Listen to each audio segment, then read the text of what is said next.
The IAM has been in existence since 1915 and we will be celebrating our 100th year in 2015. The Institute of Administrative Management has been the market leaders in equipping administrators with the qualifications and skills they need to succeed in the business environment.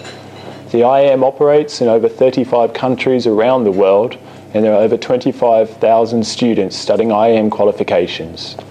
IAM qualifications range from level 2 and level 3, which is the equivalent to British high school, right up to level 7, which is equivalent to postgraduate study. All IAM qualifications have been modelled off the MBA model, equipping administrators with everything they need for the business environment. Our qualifications have a flexible structure which will give students the opportunity to tailor their learning around their individual needs.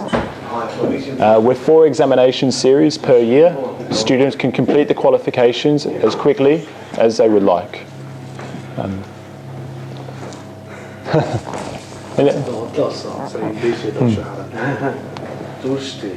Is there anything else to mention? Or? Yes. They say that everybody know you will throw this program like the level 7, which is about So just, okay. Is okay?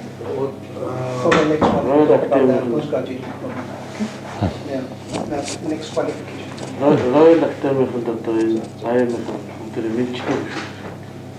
Okay. Okay. Okay, students studying an IAM level 4, 5 and 6 diploma is equivalent to studying a British bachelor's honours degree. Okay.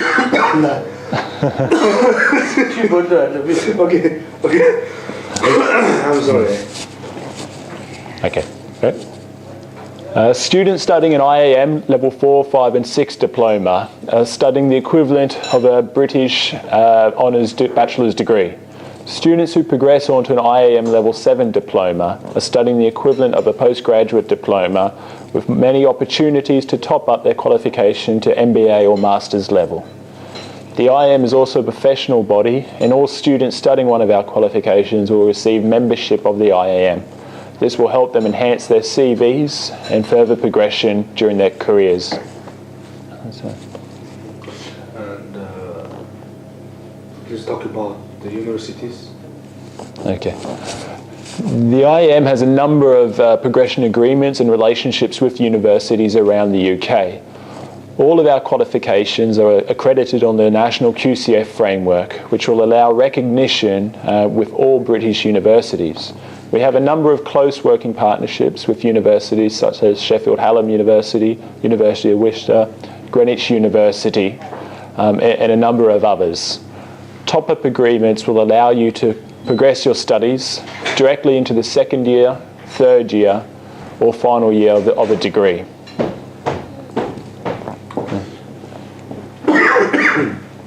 Please tell greetings to Mongolian or academic students.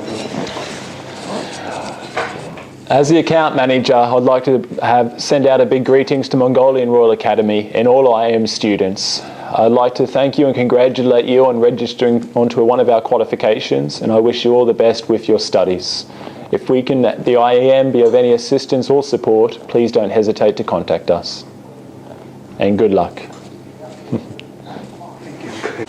Hello, my name is Ian Pack. I am the General Manager of CTH, the Confederation of Tourism and Hospitality. I'd like to say how pleased we are to welcome all our Mongolian students into the CTH family. Our qualifications are held in the highest esteem in the fastest growing commercial sector worldwide, tourism, travel and hospitality. This sector is growing at an average of 10% per annum year on year. This offers major career opportunities for successful students in an excellent industry. CTH is held in high regard by the major employers, and we have key partnerships, for example with Virgin Atlantic Airlines and Gordon Ramsay Holdings. CTH are seen as a key partner organisation for these prestigious operations. We have university agreements around the world, including over 30 articulation agreements with universities in the UK. This offers major opportunities for students to go on and develop their careers and gain outstanding qualifications based on CTH. We'd like to wish you all the very best and a successful career, and we look forward to working with you in the future. Thank you very much. Thank you. I just want to talk for about 5 minutes about the UK educational system.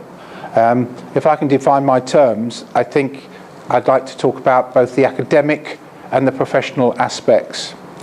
Education as an industry in the UK is very, very big. It contributes about £15 billion to the UK economy. And students from all over the world come to the UK, and we also export a lot of our expertise and our qualifications to the rest of the world as well.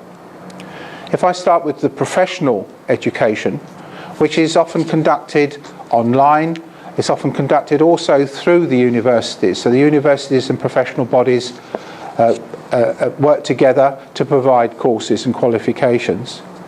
We have many professional qualifications covering all areas of business: accounting, marketing, tourism, CTM, the administration, the Institute of Administrative Managers, supply chain management, and so on and so forth.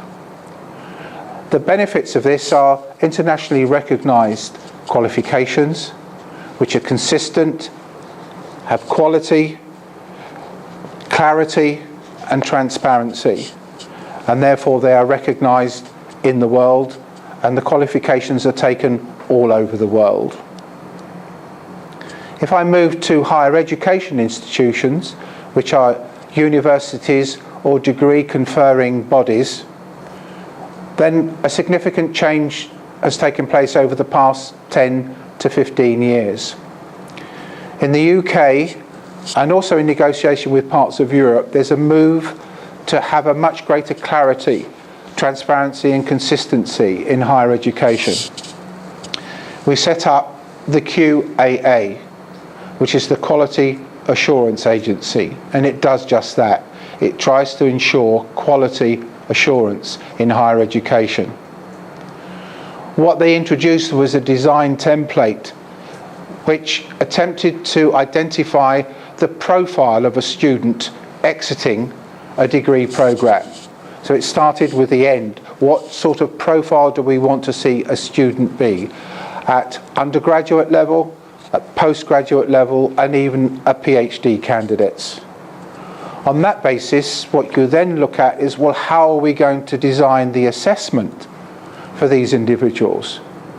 So the lecturers and those involved would have the autonomy and indeed the creativity to design assessments that suited the needs of the student and the industry into which they were going. And one stage further back from that is, what's the learning strategy towards the assessment, which again led to a significant variation and variety in all sorts of learning, including experiential type learning, links with industry, and students undertaking projects in and outside the university. This again led to consistency and transparency across the hundreds of universities and colleges, so that in fact there was a national standard which could be internationally recognised, and indeed again the QAA templates are exported to other institutions and other countries around the world. So for each level it was clear what was required, so that at undergraduate and postgraduate level degrees would be very, very clear about what learning outcomes. That was the definition of the profile. What learning would take place at the end, by the end of the degree. So this was publicly stated, very, very clear. And so in terms of level, there was greater consistency and uniformity between levels, and also between subjects as well, so that you could compare one subject with another.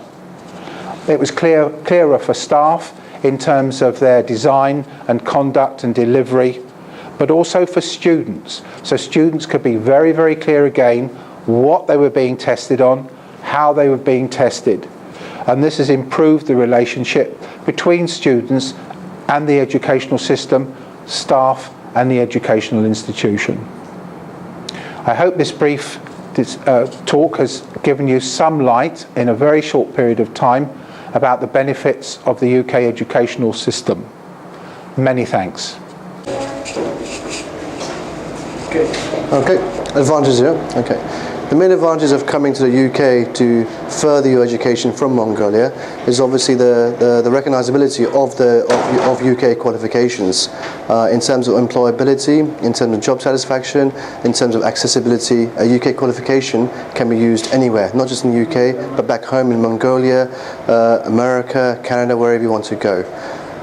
Coming to London itself would be a huge global exposure for all students from all walks of life, in terms of personal development, in terms of staying in a city which is known for its business excellence within Europe, within the world, in terms of fashion, in terms of art. It's a huge learning experience, and I think students should always opt to come to UK, and especially London, to finish off whatever they've studied back home in Mongolia. It's a decision that you won't regret.